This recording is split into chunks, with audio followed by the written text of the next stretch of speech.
Welcome to One More Podcast, where we're having one more conversation about what matters. Whether you're on the treadmill or in the drive-thru, we're really glad you hit play. You can listen to One More Podcast on Spotify, Apple Podcasts, or wherever you get your podcasts. And you can also watch every episode on YouTube or on Spotify. And hey, if you enjoyed today's conversation, do us a favor, subscribe, leave a quick review, and share this episode with a friend. Seriously, you never know how a simple share might impact one more person. Coming up in today's episode. One of the noble truths that is taught in Buddhism is that the world is an illusion. Mm-hmm. The world is an illusion. And if the world is an illusion, then what am I doing here? And so here I am trying to break free of, in my mind, I felt this illusion and become enlightened. And all I'm doing is making myself more disconnected and emptier than before. I'm a child of war. I'm a refugee. I'm an immigrant, raised as a Buddhist. But now, many years later, I can call myself a child of God and a follower of Jesus. Welcome into One More Podcast. I'm Jake Davis, and I'm joined by Carter McInnes as always. And we're excited today to share one more story of life change. And so we're excited to be joined by our friend, Nu Le. Hello. I'm honored to be here. Thank you for inviting me. You're the first guest on One More Podcast. So thanks for, trial by fire. Well, it is humbling to be here. First time for everything. It's always the first time. Yeah. So Nu is one of our elders at Mountaintop, and we had an elder meeting a couple of weeks ago, and you were doing the opening devotion. We always have somebody kind of opens in prayer, shares the scripture, and just a word. And you were already on schedule for the podcast, so I was super excited about this. But you opened up that devotion with a sentence, and I was like, there is such a rich story behind that sentence, and we're going to talk about that today. So what was that you said? Do you remember? I do remember. I said that I'm a child of war. I'm a refugee. I'm an immigrant, raised as a Buddhist. But now, many years later, I can call myself a child of God and a follower of Jesus. Mm. And so there's just so many. It was just quite a journey to get from there to here. Yeah. We're going to unpack all that. How did you get from there to here? Yeah.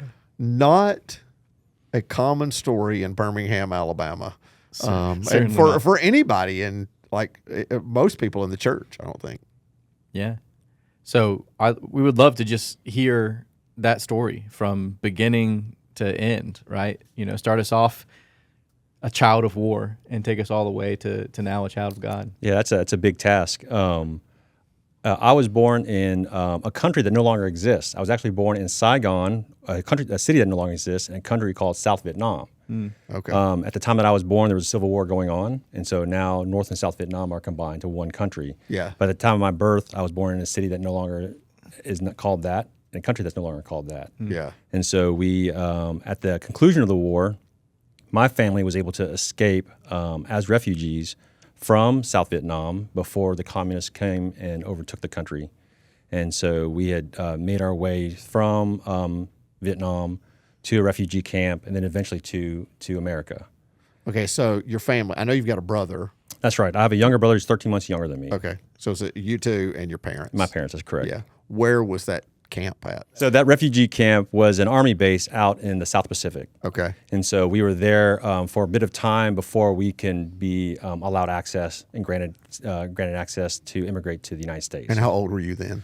Just a few years old. Okay. And so my brother was not yet born. My mother was pregnant with my brother during that whole process, Okay. that whole trip. So it was me, my father, my mother, and then my unborn brother just was still in the womb. And then we made our way from that Army base in the South Pacific to our port of entry was Louisiana. For Louisiana, we made our way up to Kentucky, and that's where we settled. So back towards the end of the war, the U.S. government had initiated this program where host families in the United States can host a refugee family for a certain period of time. Okay. And so they were given some support in that way. And so there was many churches throughout the U.S. Would sponsor a family from Vietnam as refugees to stay with them. And so we were able to stay with a family in Lexington that was kind of like supported by the church in which they belonged to. Yeah. So, I mean, could anybody get, as part of this program, to get out, or was there something, did your dad have a skill, your mom have a skill, or was it just like, hey, we want to get out, and anybody wanting to get out could get out? Or so when the fall of Saigon happened, it was such a mass confusion. There were just so many South Vietnamese that were trying to escape the country.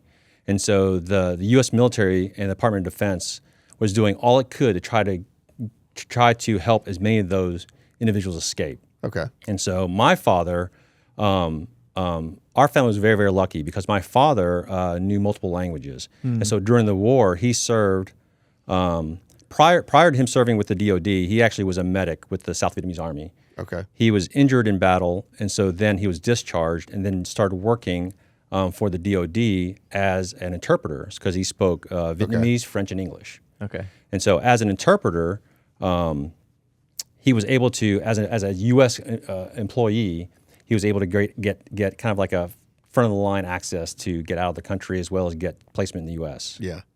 Did you speak Vietnamese and English?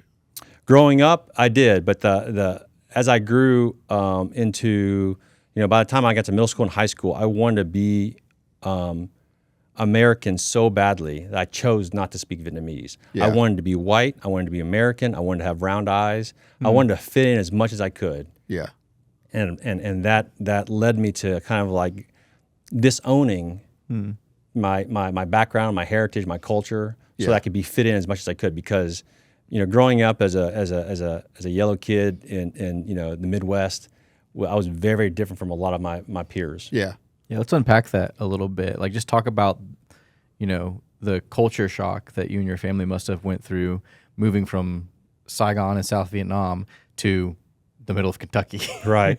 I've been to Lexington, Kentucky a lot. Great city.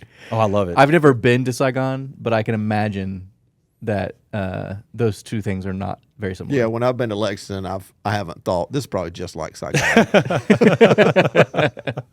It's quite different. I would say that growing up in Lexington, it was interesting because I didn't realize how different I was until about elementary school. I want to say about fourth grade. My brother and I would always walk home from school, and we happened to be walking through an area, little office park we cut through, and there was a woman there who happened to come out. She was well dressed, wearing a business suit, holding a briefcase, and she looked at me and says, "Oh my gosh, are you guys refugees?" And I'd never understood. I didn't understand what she was talking about. I didn't know. You're like, what are you talking about? And I happened to be there with my brother and there was another refugee family that we were friends with that also went to the same school, and we were all together. And she just looked at all of us in astonishment, as if she'd never seen, first of all, Asian children, and then the fact that she kind of identified as refugees right away. I just felt so embarrassed. Yeah. I felt so humiliated, embarrassed because she called me something that I didn't know what that was. Yeah, because this is like the 80s. Yeah, that's correct. Yeah, I mean, yeah. So not only are you coming from a different culture, you look different. I imagine there's not a lot of Buddhists in Lexington, Kentucky.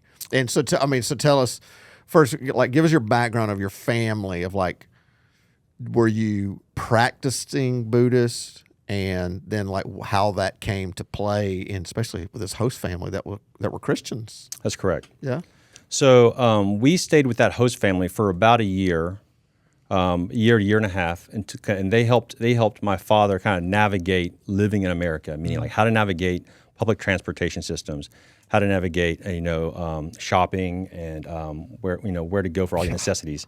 And so it's one of those things where like you just have to learn on the fly how to help them with the job. So they helped him find a job right away, doing manual labor. Yeah. And so it was all these things that after a year and a half, we were able to move out of there, and for the first years of our life, we lived in government subsidized homes or housing, not homes, but government subsidized apartments called they're project housing. That's where the name projects come from. So they were all project housing that we lived in. Yeah. And it was just many years, both my parents working very, very hard, and for my father working multiple jobs to get us out of that situation into more stable living conditions. Yeah. And from there, it was just, in my mind, I felt like I had a pretty idyllic childhood. Yeah. I had loving parents. I had my brother and I got along great.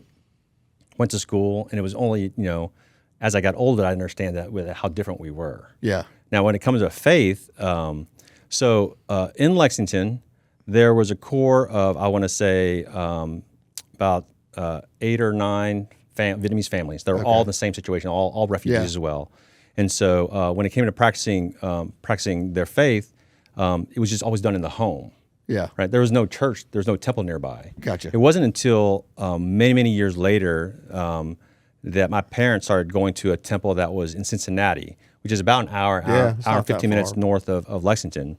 But that's kind of a hard drive to make if you're going to do, an hour drive up north, hour 15 drive up north. Yeah. Go to attend services and then drive back down. Yeah. And so Get some Skyline chili. Yeah, get some Skyline chili. That's a full day. Yeah. So I do have recollections in high school about like doing that maybe once a quarter, for example. Yeah. That being a special thing. Yeah. Otherwise, it was always practiced in the home. We would sometimes about once a quarter, a Buddhist monk would come to Lexington. Yeah. And would stay in somebody's home, and then everybody would go to that home, and then he would give a sermon. Right, Yeah. and then he would hold a service in that home, and so maybe like a traveling, like I don't know how, maybe traveling, Like an itinerant pastor. itinerant pastor, exactly. Yeah. We've talked about this before, and you just commented about how like striking those memories are for you of that monk coming down and the way that everybody kind of came together as a community during that time. Was that like, as you're trying to come to grips with, I look differently than the people I go to school with, but also I have this community of people who look just like me. How were you juggling those things? I lived in two worlds. Monday through Friday, I lived in what I call the white world, where I'd go to school. Everybody around me was primarily white. There weren't that very many minorities in general, whether it be Asian or African American, just primarily white. Yeah. And then Saturday and Sunday was my Vietnamese world, where all the Vietnamese families would get together. It was almost every weekend would get together and spend the whole day together. Like it could be a Saturday, spend the whole day together. They would bring food, and it was just a gathering of shared community. And I have such strong memories of that. Just a dozen kids my age just running around in somebody's neighborhood, whether it be my neighborhood or somebody else's neighborhood, every weekend, because every Saturday was just a day of not just rest, but of community. It's interesting. I was reading something recently. You made me said that about how American life, like the primary difference is that almost every culture, like community, is much more communal. And of course, we talk about rugged American individualism. Like our whole world is to try to be individual, right? Let's try to create houses, and so that we can be inside. And almost our whole world is to try to be more and more of an individual where we don't need each other. And yet the people groups around the world, it's much different. It's much more communal. What you're talking about, you spend all day together, right? Right. What do? We want to spend in America. It's like we want to spend, and it doesn't matter your color, creed. Now we're not a homogenous country, but it's like, what do we want to do? We want to get by ourselves in our pajamas and Watch Netflix. watch Netflix all day by ourselves, right? Right. And not to be in community. I did find it odd growing up that, for example, most Americans don't have 3 or 4 generations of family living in one house. That's right. Whereas it was very, very common where I come from. And my grandparents did not escape Vietnam. And my paternal grandparents passed away during the war, but my maternal grandparents were still in Vietnam when we immigrated. So we didn't have that luxury of having like grandparents in my house.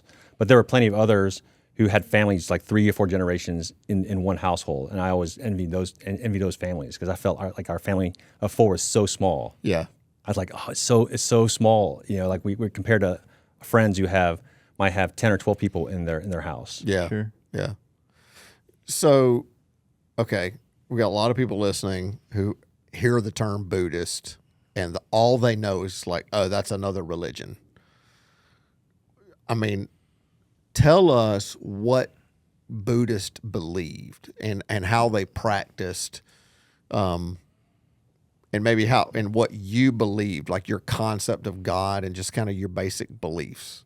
Right. So Buddhism as a whole is divided into, you have Zen Buddhism and Tibetan Buddhism. Okay. And the closest I can attribute that to from a Christian standpoint is maybe Protestants and Catholics. Okay. I grew up as a Zen Buddhist, and I can share from that standpoint, in Zen Buddhism, you have what's called the Four Noble Truths. Right. And of those Four Noble Truths, you have the Eightfold Path. And so in Buddhism, it's very much an acts determinate faith in which we don't have just one life. We have multiple lives in which when we die, we will be reincarnated. Okay. And based on the acts of our current life and how we did in our current life and how we lived our life will determine our existence in the next life. Yeah.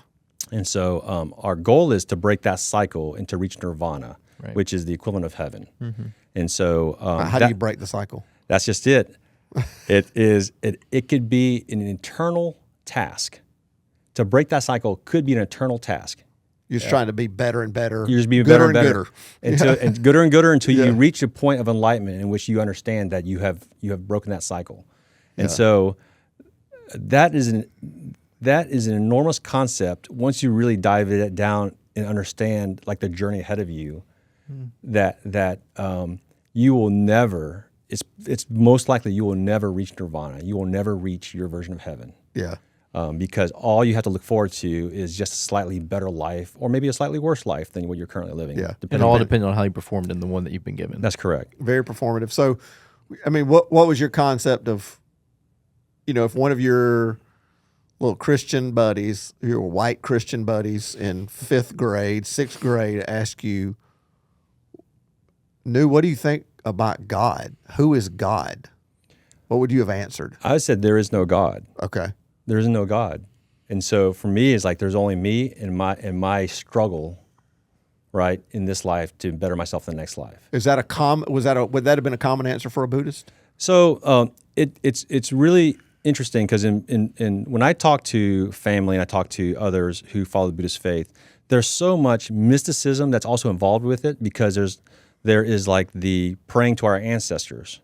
Sure. Right, and so there's a whole familial aspect that's involved with Buddhism, which may have, altered the true Buddhist teachings. Yeah. But that there's so much mysticism that's involved with like praying to our ancestors to watch over us, and that those that are still on the wheel, for example, can still provide us with good fortune. Yeah. And that might be as close as what it comes to when believing in something other than ourselves. Gotcha. So there really wasn't a concept of a God. That's correct. It was more of a religious practice. Now, how would, and just briefly, like how would Tibetan Buddhist be different than what you grew up, than Zen Buddhist? I'm not quite sure about Tibetan Buddhism. I know that Tibetan Buddhism is even more has more mysticism involved than Zen Buddhism, but I can't really share my understanding of Tibetan Buddhism. But it's a great lesson to just understand if someone says, I'm working with someone, and they say they're a Buddhist, like, well, that can mean a lot of things. It could be one of the two, Zen Buddhist or Tibetan, and then even within it, like you said, people had very different interpretations of how their religious practically played out. It is interesting when we, like, for example, when I go home to Vietnam and I visit family there, in every single home there's an altar. Yeah. And there's an altar that's set up, which has usually they'll have a statue of the Buddha. But they also have all family members of deceased individuals, right? Okay. And so, you're always asked to light an incense and say a prayer to those individuals. Yeah. Right, and so to honor them and honor their role in our family who come before us. Yeah. Yeah. And so whenever, Okay. Can I say something? yeah, there are going to be a lot of people that say, that sounds weird. And there's a lot of Christians who will say things like, help me out here, Grandpa. Yeah. I mean, which isn't what Christians believe, right? Like we don't pray to our ancestors, or I could use some help here, Grandma. Mm-hmm. I mean, it's just an interesting thing. Like we would say, like, oh, we would never do that, and yet a lot of professing Christians have sort of made off comments like that, even just to themselves under their breath, of just like, what do you mean when you're saying that? Mm-hmm. Are you praying to an ancestor to help you in a situation? That's just an interesting thing. Mm-hmm. It's not as foreign as we were like, oh, that's a real foreign concept. We don't have an altar and we light candles to our ancestors, but it is not uncommon for even professing Christians to say something like that. Right.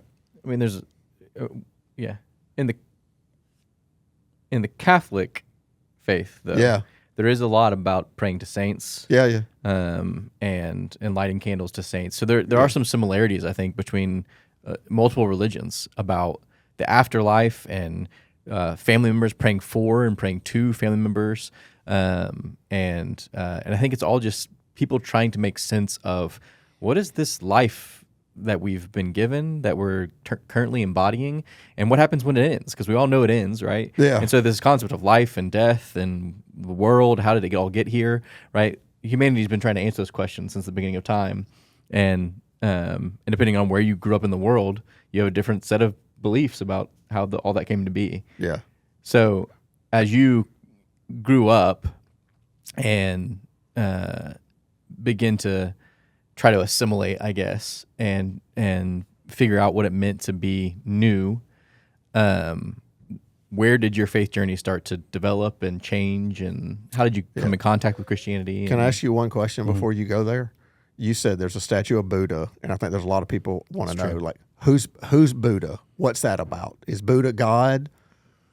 Buddha was a man, a prince.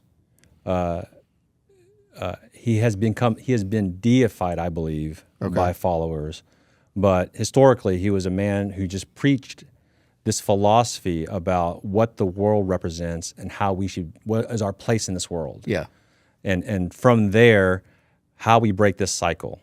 And so he is not God. Buddha is not God. Yeah. Because like you said, they don't really have a concept of God. Right. But I just wanted people to hear it, because people that are just like, whoa, this is all really new to me. I hear the word Buddha and Buddhist. I know they go together. I want to know who Buddha is. But Buddha was enlightened. Buddha was enlightened. Yeah. Okay. And so he was the originator of the faith. So he said he was enlightened. So he said he was enlightened. That's correct. we should make that clear. So and he was sharing what he had learned through his enlightenment with his followers, how they can achieve enlightenment as well, and break the cycle of death and rebirth. Yeah. Okay. All right. Now what, Jake? That is a long ways from being a follower of Jesus, an elder in an evangelical church, and where? Yeah. So how did we get here? How did we get here? Yeah. In my 20s, well, let me back up. So when you're growing up in a household with your family, with your parents, you understand your role and you understand kind of your place in that family. Like if you have loving parents, you understand that you're a child of those parents, and you understand that you're safe and secure in this home. When you go to school, you have established these connections with your classmates, and you understand your role as either a student, as a classmate. And in that period of growth, in those years that you're growing before you leave home, you're defined by kind of like your environment, and you feel secure and safe in those environments. Mm. When you leave that environment to go out on your own as a pseudo-adult, as a young adult, then for me, I started questioning what my role was. Mm. Who am I? What am I here for? And so I don't know if all other young adults struggle with those kind of questions, But for me, when I left home to go to school and start like a new stage of my life, I started really questioning about like, well, who am I and what am I? And I kind of got lost in trying to understand my purpose. And so I really dived into a lot of meditation, specifically walking meditation. That's one of my favorite things I used to do as a young adult. I could walk for hours and meditate. And in that process of walking meditation and contemplation, I used to empty my mind. Like emptying your mind is your goal of meditation in general. You're emptying your mind, you're trying to reach a sense of inner balance, inner peace, and so forth. But for me, all those, I have strong memories of doing these walking meditations, whether it be around campus, whether it just be around city and so forth, neighborhoods. I would empty myself of almost all emotions, and I would feel like this emptiness inside me that I couldn't fill, like that my faith was not filling. I was becoming more and more disconnected with everybody around me as well as with the world that I was living in. And it was gotten to the point where I was reaching the limits of my faith. I was like, well, is this all there is to it? Because I had mentioned the Four Noble Truths. One of the noble truths that is taught in Buddhism is that the world is an illusion. Mm-hmm. The world is an illusion. And if the world is an illusion, then what am I doing here? And so here I am trying to break free of, in my mind, I felt this illusion and become enlightened. And all I'm doing is making myself more disconnected and emptier than before. So it's like the world is the Matrix. We could be in a simulation. Yeah. You know? But yeah, it's make believe. Yeah. And so then you're like, so what is the purpose of life? Exactly. So it was during that time where I had received an invitation to church. I just had met this young lady. I was at a friend's house. We were playing cards. And this place was where a lot of folks would just kind of show up and just play cards. We just play hearts. You're in college at this point? Kind of post-college. Okay. This is mid-20s. So you went to the University of Kentucky. That's correct. Right. And Did not become a Christian in college. That's correct. But started asking these deep questions. A lot of young adults in college started asking these, why am I here? What's my purpose questions? I attended quite a few services in college. Okay. I attended Catholic service, Baptist, Presbyterian, like every denomination had a union. Searching. At the campus, they had a club or a union at the church, like Baptist Union and so forth. Yeah. And so primarily also did it to get a free meal every other night. Yeah. I can do Wednesday nights the Catholic church would be serving spaghetti, and on Thursday nights I can go to the Baptist and get some barbecue. Yeah, right? Yeah, nice. But anyways, I would go play a weekly card game at a friend's house, and there was a young lady that showed up and started talking, and she invited me to her church. And this is something I'd like at this point in time I hadn't really, thought more any seriously attending, but she had mentioned that she was going to be reading scripture from stage. So I said, okay, well then I'll come watch you. And so I got the dates wrong. So I showed up at church, and my first time showing up at church as like a young adult on my own, I felt so nervous. I walked in, and I kid you not, I was ready for like this spotlight to be shown on me as I walked in. Yeah. And for somebody to point out to me that he doesn't belong here. Yeah. Here's the new guy. Like here's the Buddhist. Like, he is not a Christian. That's what I was in my back of my mind, as irrational as it is. Yeah. I imagine me walking through the door and a spotlight appearing. Yeah. And somebody pointing out that he doesn't belong here. Mm-hmm. That's so good though, New, because I think for someone like me, who was just born and bred in the church, and I've spent my whole adult life as my job in the church. But any Christian is they are not able to sometimes understand what a new person feels like coming into a church, particularly someone like you, who wasn't necessarily your first time ever in a Christian service, but maybe first time ever in a church, but you're a radically non-believing, right? You do not believe this. You don't believe it. And man, if we could just have a tender heart for how do we create space people that are for just where you were at, that they feel that way, and make sure that they don't feel that way. You know, if there's anything we can do. So, yeah. So what? So you go there. You So said I it's go the wrong there Sunday. wrong Sunday. So I didn't see the cute girl that invited me. 'Cause, I mean, That was the driving motivation, because this cute girl invited me to church. Yeah. the Lord works in mysterious ways. Lord works in mysterious ways. So I sat in the very back row. The name of the church, by the way, is Southland Christian Church. Yeah, in it's a Lexington. great church.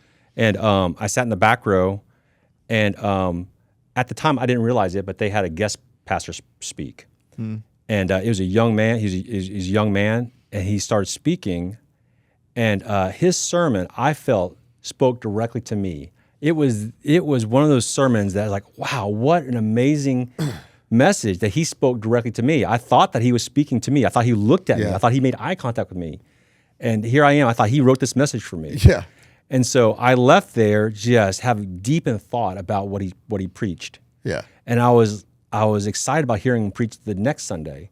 So I come the next Sunday, and this is during the summer, by the way, and lo and behold, it wasn't that guy. yeah, It was a different person. yeah, And this different person happened to be another guest speaker, which I have come to learn that in the summer times you do have a kind of it happens. It happens. Yeah. And so this other guest speaker comes out, guest pastor comes out, and I was a bit disappointed. But there was also another young person. Yeah.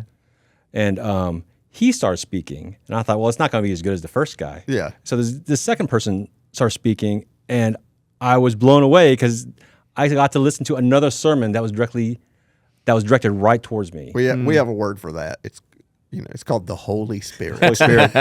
But you didn't know. I didn't know, and I was truly amazed that 2 Sundays in a row, 2 different men got up on stage, spoke in such a way that I understood what they were speaking about, without having any other background in the Christian faith. Yeah. Right? They spoke to me in a way that was just down to earth and connected to me as just a person to person. Yeah. And from there, That's good. I just continued to go each Sunday just to listen to a new message, not necessarily finding God. Yeah. I just thought that these messages were so great in helping me understand like my role, like Yeah. who I am as a person, and that like the faith aspect started coming a little bit later and later. Okay. Yeah, that's so good. And just a reminder for me. I know Jake and I are both communicators, and I'm always just trying to write and speak, and just trying to think like there's people just like that out there. And man, we just want them to come back next week and just keep. I'm just trying to set up appointments with the Holy Spirit, because it's ultimately, the Holy Spirit. It's His job to convict hearts and work in hearts, and so that people might choose faith. But gosh, if we can just speak in a way that speaks to everybody, no matter their background. So, how long did that go on? Oh my goodness, for several years, 2-3 years. So you went 2 or 3 years as you would call yourself not a believer. I would say minimum 1.5 to 2 years, not a believer attending. Okay. And what happened was I got connected with the young adults ministry. Let me guess. Was it another cute girl? There were quite a few cute girls. Yeah, I'm sure. There were actually a few cute girls that invited me to start attending these young adult ministry events, cookouts and bowling and Sure. whatever, right? And so I just started attending with them, and I got plugged into a small group, and it was the oddest thing. I was very open about not being a believer, not being a Christian, being a Buddhist. Yet they still invited me to their small group. And so I would just come to the small group and listen to them talk and start asking questions. I just started asking questions, and the people that I met were very upfront with, well, we don't have all the answers. This is what we know, but we can get you get you connected with somebody, and that's how I got connected with my friend Brian Marshall, who is currently a pastor in Lexington, and who's attending seminary at Asbury. Okay. And so during his time at Asbury as a seminary student is when he really took me on as to mentor me. Yeah. Asking me, he would meet with me for lunch, and I would ask him all kinds of questions, and he would answer. And sometimes they were just ridiculous questions like, why aren't there dinosaurs in the Bible? Yeah. I asked him that one day, like, why aren't there dinosaurs in the Bible? Sure. And so he gave me just an elegant answer, and I was like, okay, and then moving on. And so it's just one of those things where I just had the benefit of somebody who could really like pour into me all the things that I want to know about faith. Yeah, because you had a double whammy too, because I know you because of our relationship. But I mean, not only were you coming from a Buddhist background, what kind of you're engineer? Yeah, software engineer. Software engineer. So very scientific, logical mind. So you just got like a whole lot of things coming there. What happened? What flipped the switch for you to come to faith in Christ? So I want to say there were probably two occurrences that helped me come to my faith.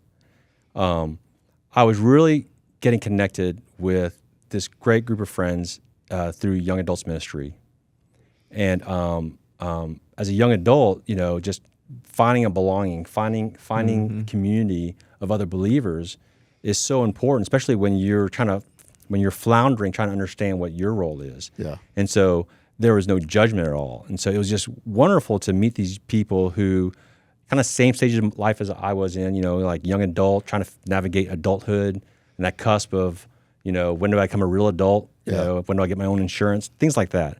And it was one of those things where I remember attending service, and then after the service was over, and by the way, this was I was starting to attend what's called the young adult service, which was on a Sunday evening, and primarily it was mostly young adults that were attending that service, college age kids, post college, and so forth. After the service was over, everybody was filtering out into the lobby and just hanging out, chit chatting, but I decided to stay in the sanctuary, and it was empty in there. I was by myself. And I decided to pray for the first time. I had not for many months, more than a year or two. I had never prayed before, so I had decided to pray. So I bowed my head, and I tried to pray in my mind to God for the very first time. And if you've ever been in say you're at a party with friends, or you have guests over your house, and there's a lot of people talking at the same time, there's usually kind of like this level of noise that's throughout the room where it gets to a point where it's hard for you to speak or hear from the person next to you. Maybe the music is a little too loud, maybe people are laughing too loud, any number of things. But it's hard to either hear the person next to you or speak to the next person next to you. So in my mind, I heard this cacophony of noise that I was trying to pray to God, and I could not get my voice to be heard. Just in the back of my head, just like this hum of noise in my head, and I was trying to pray to God. And then I felt a hand lay on my back, in the middle of my back, and then I felt another hand lay on my shoulder, and another hand lay on my shoulder. I felt 3 or 4 hands lay on my back as I was bent over in prayer. And in my head, I heard the words from God saying, "These are your friends." That's all I heard. That was just it. These are your friends. And then I just started bawling. I just started crying so much. And my body was shaking, and then there were hands on me. And then when I looked up, with snot running from my nose, tears running down my face, I looked up, and all my friends that I had made in this time, my journey, were all around me, and they'd been praying for me. And it was such like this amazing experience where I must have released so much pain and so much loneliness, and it was an amazing experience that when I looked up, I understood that God put me here for a reason, not just me, but all the people around me to touch my life. And then it was another experience where, and I had not accepted Jesus at this point. And there was one time, maybe a few months later, a group of us all would decide to go to an amusement park, a theme park. It's called Kings Island up in Cincinnati. And for some reason, I was sitting there on a roller coaster, and we were going up to the top of this roller coaster, and I happened to just look into the sky. It's like, as you do, people have their hands raised and ready to go over the hump, but I just happened to be looking over the sky, and I just made the declaration in my mind, I'm going to follow you, Jesus. Wow. I just looked into the sky, and I saw blue skies with white clouds, and that's when I made that decision. Wow. And then once we finished the ride, I just happened to mention to one person, and the next thing you know, everybody got the word, everybody knew, and it was just a day of celebration. That's cool. It reminds me, like, if people complain, all that young adult group does is go to the music parks. Hey, Well, we know at least one story. At least one story. Someone who got You saved can on get a roller coaster. There's a lot of prayers that happen in roller coasters. Yeah. But man, gosh, thank you for sharing that. I just thought, gosh, can our churches? I don't know if there's any pastors going to listen to this. We want this to be true of our church. Man, can our churches be places that have space for people to hang out for 2 years, 3 years, that just don't believe, but that you belong before you believe. Yeah. Feel accepted. It's the thing that sticks out to me.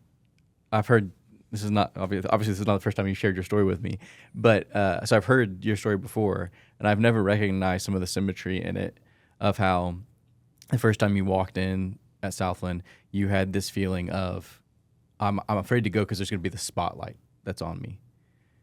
But what you just described to me about when you sat there and your friends came and put their hands on you and were praying over you, that was your spotlight moment. Like, you had feared that the spotlight was going to be on you and everyone was going to judge you. But the spotlight moment that you finally had in that is that you had all these people who were there. You were in the same church building, and they did see you and they cared about you. They didn't judge you. Yeah. And God had placed them there for you. Like, he was shining his spotlight on you and was there with you. And you said yourself, like, you grew up meditating. And so you were familiar with what it meant to empty your mind.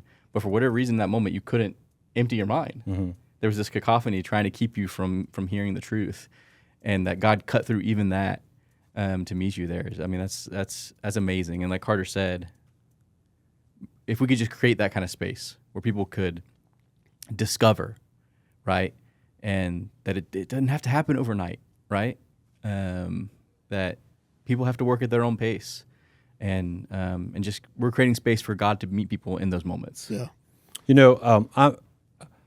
I recall back to all the people who've touched my life in one way or another. And it is amazing how, when I really think about those individuals, they may have only come to my life for just a very short period of time, very short period of time. Yeah. And then then left, and I never saw again.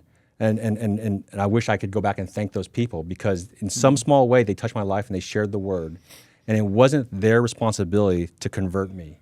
It was only their responsibility to just share the word and let the Holy Spirit do the rest. And so there's one individual I think about pretty regularly. Freshman year college, December of 1992, I was in world geography class, and I sat next to a classmate, and her name was Holly, and I knew that she was a Christian and that she was probably plugged into one of the student unions there, the Christian student unions. And for Christmas, and we'd have a few conversations about faith throughout the semester. The day of our final exam, she gave me a Bible as a gift. It was all wrapped and everything. She gave me a Bible, and she wrote in it, and hoping that I would read it someday. And I've kept that Bible, and I've never seen her again. I've never seen her again, but I kept that Bible with that note in it, and I carried it around. I think about her daily, like she gave me this Bible as a gift, not knowing, where I would be in my life. And that was all her responsibility was, just to share the word and let the Holy Spirit do the rest. Yeah. So Holly, if you're out there, New's got a Bible with your name on it. Hey, That's pretty cool. We appreciate that. you. Yeah.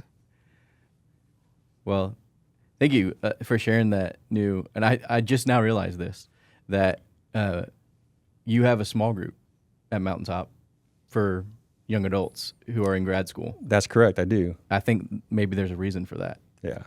It's a wonderful experience getting to, both my wife and I, we co-lead this group of young adults, all in grad school. And it's just an amazing experience to pour into them what I've learned and shared. And it's like, and they soak it up. And it's one of those things where we can act as mentors to these young people as well. That's so cool. Yeah. I mean, it's the thing I just wanted to ask. I mean, just come full circle. Now you are a Christian man, leader, husband, father. You got 3 kids. You want to tell us their names? Xavier, Anna Sophia, and Alexander. Yeah. And so I've got one in college. I got one in college, a sophomore in college. I got a senior. My only daughter is a senior in high school, and then my youngest is a junior in high school. Yeah, our kids are about the same age, so we've commiserated in the goods and the bads of that. Yeah. There's of going through those life stages. But how have you? And there's so much stories of you growing in your faith. How have you related back with family? Because your family still Buddhist. I know your parents are passed away. That's right. Yeah. My parents passed away, both from cancer. My younger brother, however, is still Buddhist. Yet when I talk to him about faith in general, his approach to Buddhism is almost like a Buddhist light approach. It's kind of like, I'll just live a good life, which I think many people, regardless of being Buddhist or not, kind of approach. Yeah. Like, if I just live a good life, if I'm just a good person, then things will work out for me. Yeah. It's like, well, there's a little bit more effort right, involved, besides just living a good life. What was it like for you to tell your parents that you had become a Christian? I love my parents so much, and what I appreciate most about their reaction was one of, although I could tell that they were disappointed. They were disappointed when I told them of my acceptance of Jesus. They did not try to prohibit me from pursuing Jesus. Yeah. They didn't try to get in the way of that. They didn't try to prohibit me from going to church. They just accepted my decision. Yeah. And I just really appreciated their approach because, if as a Christian father, if my children were to come to me and say, "Hey, I've decided that I want to become X religion or follow X religion," I don't know how I would react. Yeah. I really don't. Yeah. But I really admired the way my parents reacted, in which they were accepting of my decision. Yeah. And in no way condemning it at all. But I could tell that they were disappointed. Yeah. Yeah. Yeah. That's good. I've got 2 questions that I always love that I'm going to end these life change podcasts with. And the first is this: if you could speak to the old new, it's fun to say. He's been old dying new. to say this. Yeah. The old new. If you could speak to the old new, the one before you knew Jesus, what do you think that he would say to you, and what do you think you would say to him? Oh my goodness. The old new was so antagonistic towards believers of Christ. The old new used to get into a lot of debates and arguments with believers, picking apart their faith, looking for weaknesses, and challenging them on their knowledge of their religion, right? And so it was very hypocritical because I wasn't doing this in such a way to defend my faith. I was doing it to tear down their faith. Yeah. Back then, I used to get into a lot of theological arguments, and poking holes in it. And the new me now, if I were to have that conversation with them, probably the thing I would approach would be like, what is your motivation in having these conversations? Yeah. Is your motivation to tear down somebody else's faith, or is it your motivation to build up your own faith, right? And if it's to tear down somebody else's faith, then then the strength of your faith is pretty weak. Yeah. And so that's probably the conversation I would probably have. Yeah. Yeah, that's great. And then my final question is this: what does Jesus mean to you? Oh gosh, that's such a complex question. Jesus means so much to me. It's too easy an answer to say Jesus is my salvation. It's too easy to say that Jesus is my life. It's just too easy to say Jesus is everything to me, because he's all those things and more. Jesus helps me understand why I'm here, my role, and how I'm defined. Jesus gives me purpose. Jesus gives me a standard. Jesus gives me an understanding of like how I'm connected to him, to you, to everyone, and to God. And it's to answer that question, what does Jesus mean to me? Is like it's he's everything. He's absolutely everything to me. Yeah. So good. So good. Appreciate it. Yes. Thank you so much for sharing your story. If you want to share your story on One More Podcast, we would love to hear it. You can email us at askus@onemorepodcast.org, and we'd be happy to have you on the podcast sharing your story as well, just like New did today. And you don't have to be local. Yeah, I mean, we have Zoom. We'll Zoom you in. However, Holly, if you're out there, we'll tell your That'd be story. something. That would be something. That wouldn't would it? be wild. We could finally make that connection for you. But yeah, thanks for listening, and be on the lookout for the next episode. And here's a sneak peek of that episode. Matthew has this one detail that, I mean, I can't get into the post-Easter without talking about this one, because it's just kind of fun to talk about. And it's one of those things that you read in your Bible and you're like, what? Wait, what just happened? Yeah, some sort of power was unleashed on Resurrection Day, and it wasn't confined just to the tomb of Jesus, it appears. It's just nuts. So I mean, I can't talk about like the events of Easter. If we're going to make some room on a podcast to talk about that without talking, because it's one of my favorite stories.